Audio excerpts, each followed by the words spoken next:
This is the Buccaneers' future, and I can't stop smiling. I mean, this has been a lot of positive news for the Buccaneers lately. I mean, with like people coming back from injuries and stuff, but this one in particular, I've just been like, listen, it was a fun preseason game, and now it is just everyone giving the Bucs draft the respect it deserves, because I mean, we knew it was strong when it happened. We were like, man, that made up for a lot of concerns from free agency and like the lack of aggressiveness. Then we're like, okay, those are some big names. That was really cool. Let's see how they actually do in training camp. And it has been exceptional. So much so that, Reuben Bain is not participating in preseason games because it's like, dude, he's that guy. And there's going to be a lot of stuff in here talking about why Keonte Scott is playing in preseason games. And listen, we're going to be talking about both of them and why, beyond them being a duo from Miami transitioning to the Buccaneers, why they are both great in their own right and how that is going to translate to Todd Bowles' defense. And just, man, I mean, Bain should be easily the favorite to win Defensive Rookie of the Year, and he hasn't even played a snap yet. And it's kind of ridiculous that I really try and hold off from getting too overhyped about guys, but this is one of those cases where that may be impossible. That might just not be on the table for your boy. And I am really, really interested to see how other people are feeling about this as well. Like, I mean, obviously we're all excited, but like, do you think that, maybe the hype is a bit too much? Like, we are putting all this on a rookie after all. Like, this isn't just like a veteran that, we got like a Trey Hendrickson where it's like, okay, easy to put the pressure on someone like that who has like years of experience in the NFL. This is a guy who has not played an NFL snap yet, much like not a preseason snap, much less a regular season snap. So, but then he has been dominating, like not just our practices against, teammates, but against, in joint practices against the Jets. We'll see how he does in joint practices against the Jaguars. But right now, I mean, we're not going to get to see him, I don't think, Bowles said that we'll see starters. It seemed like mostly he was focusing on the offense regarding the Chiefs preseason game that we're going to be having Saturday. But we'll see how much that translates to defensive starters. I mean, we know Vita Vea isn't going to be playing, but regarding the other defensive starters, it'll be interesting. Selfishly, I want to see him, but also selfishly, I don't want to see him because I don't want him to be hurt, and I want to watch him, wreak havoc in the regular season. Anyway, make sure to subscribe, guys. We are trying to get to 5,000 subscribers by the time the regular season hits. That is the goal, which I know is a lofty, heavy goal, but we're shooting for it. This has been an awesome journey so far. We started last July. We did the whole 2025 season together. Now we're doing the 2026 season together, and I can't wait. I think things are leaning towards me doing I think I'm going to be doing the live stream for this weekend with you guys. I love spending, the games with you guys, and I think that's where things are leaning right now. So keep an eye out for that live stream. So with that being said, though, let's just jump into it. I've delayed enough. So yes, the big story coming out of Tuesday's practice wasn't what happened during practice necessarily, but what happened after.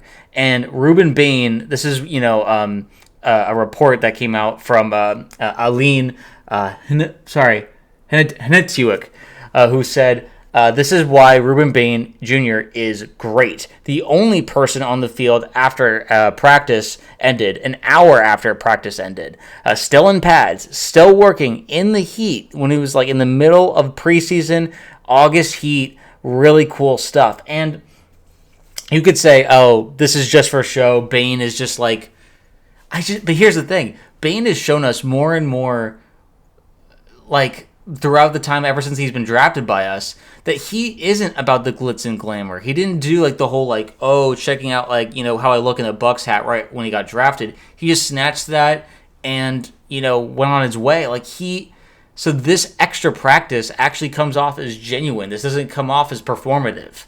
I mean, other people, I'm sure Saints fans, Falcons fans, those guys, like, they'll be like, this is like so like extra. He's just trying to get like, media attention. I really don't think that's the case. I think he is trying to master, or like maybe he felt like he didn't have a great practice. Maybe he felt like he needed to put the extra reps in afterwards to really like prove to himself like he's good, he's fine, we're okay. And it wasn't just that. his leadership is really starting to take precedence as well. Joe Bucs fan put out, they said that's way more interesting than the fact that he practiced after practice. But, Reuben Bain Reuben Bain actually dragged like the equipment, which is really heavy stuff, 105 degree heat index. He dragged it 50 plus yards. So that like 25 yards onto the field, 25 yards off of the field. And like he initially had a trainer with him who was helping him, and then he just did it himself. And it wasn't just like, oh, I want the picture to be by myself. I had to get a snippet for where he was by himself because the guy just left him alone. I don't know, man. It's the anticipation, the excitement to have a true, possibly, man. I just want to have an elite pass rusher. It's been so long since we've had like a household name be an elite pass rusher in Tampa, and all the due respect to JPP and Shaq Barrett, they are heroes in Tampa. They made that Super Bowl run what it was, but neither one of them would have been considered back then even like dominant pass rushers, top 5, maybe borderline top 10 for Shaq for a couple of years, but like other than that, like. This is a guy who is showing traits very early on of not just like, oh, really cool moves on the field, but off the field, really exciting stuff. And maybe it's the homer in me that's like thinking like, okay, if cameras weren't around, he would still be doing this. And maybe other people don't believe that. Like, oh, he's only doing it for the cameras. I don't have that pessimism. I think this is a genuine, it's one thing if you're like, oh, he's just getting like a few extra reps in the heat, just to try and get that pick. But he did it for an hour after practice in that August heat. I do not believe that was for show. And obviously people take notice when you're doing stuff like that, but no one else was on the field but him. That's what was so cool about all of this. So anyway, just really, really neat stuff from Bain, and it just gets you fired up watching stuff like that. And then there's there was a poll that was taken where by Sports Illustrated, and they ranked the 10 rookies generating the most buzz from training camp so far. We got 2 of them. Obviously Bain, that's no question. If Bain wasn't on that list, it wouldn't be a legitimate list. But they actually included Keonte Scott as well, Bain's teammate from Miami, and that makes you think, like, okay, like, he had, like, a solid preseason game, no splash plays, but, like, he actually earned a really good, like, a really strong PFF grade from that game, and he almost had a pick at the end of the game, by the way, and so I just, you get excited, you're like, okay, listen, like, if we get, like, our starting nickel corner with Keionte, who could also maybe play some safety, and Bain, which, we're just begging, we are crossing fingers everywhere that he is going to be our elite pass rusher. If that is the case, we are in for a show. We are in for... And Bowles might be even the most thrilled of all of us because he might actually get to save his job, too much to the grin of a lot of other Bucs fans. But, like, listen, if we have a good defense, who cares? I do not care who is the coach as long as we are winning. That should be your mentality as a Buccaneers fan. I'm sorry, and, like... It's not like Bowles is a good person. If he becomes a good coach with the right players on his defense, that should matter. That's what I'll put at it for now. But there is a mentality shift that they are also focusing on as a front office. Josh Chrysler from the Pewter Plank said that when the Bucs drafted Bain, they didn't just get an impact pass rusher, they got an alpha who will lead by example and hold himself and his teammates accountable. The Buccaneers wanted to shed the soft label defensively and bring about a culture change this offseason, and they couldn't have added a better person to spark that culture change than Bain. He looks like a potential cornerstone player who will wear the captain's C on his chest in Tampa Bay for years to come. And that being the case, like he has stories where he has done some really, really cool things. He went on to say, it's no surprise the Bucs, who knew the kind of character they were getting when they drafted Bain, during his pre-draft interview, which was partially released via the team's behind-the-scenes docuseries In the Current, it was apparent that Bain was the unquestioned leader of the Miami Hurricanes defense. Bain told the Bucs that he watches film every day, and he made it mandatory for the defensive line to watch film together. As the leader of the unit, if they didn't oblige, he made them roll the length of the field as a punishment. So, that's the kind of thing you expect from coaches, not fellow players, especially college players. Like, if he probably feels like he hasn't earned that right to like force that out of his teammates yet as a rookie in the NFL. But if he starts producing, like, getting double-digit sacks in his rookie season, he can probably demand that as soon as next year, as soon as his sophomore year. Like, especially if we make the playoffs and we're like getting playoff reps with him in there. Like, whew. Guys, I can't stop smiling. I can't stop like being so happy that we got this guy, that he fell to us.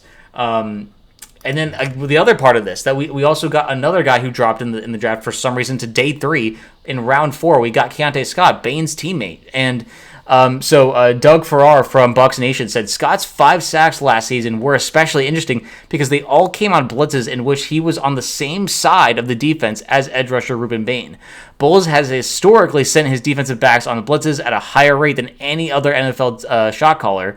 So that's one way in which Keonte Scott is a great fit for Tampa Bay's defense, just as he would have been a great fit for any other NFL defense. But particularly us, because we have Bain and we have Bulls, who fits Scott's type of play style really, really well. That blitzed packages, those ways of being able to cover the inside routes and dig routes, making sure that they have like that those short routes cut off. And I think that Scott is going to thrive in that kind of role. So can't wait to see what he does there.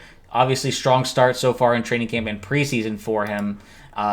And he was, again, he was listed as like the 10th most buzziest player by Sports Illustrated. And what they said about him, what Justin Mello said from Sports Illustrated, the Tampa Bay Buccaneers got an absolute steal in the 4th round when they drafted versatile defensive back Keonte Scott. The former Miami standout has been generating significant buzz at camp, and that momentum carried over to his preseason debut. Scott played 17 coverage snaps, allowing just 5 receiving yards en route to earning a PFF coverage grade of 81.3. The Bucs got themselves a mid-round contributor who can play right away. And this is what I really want to emphasize.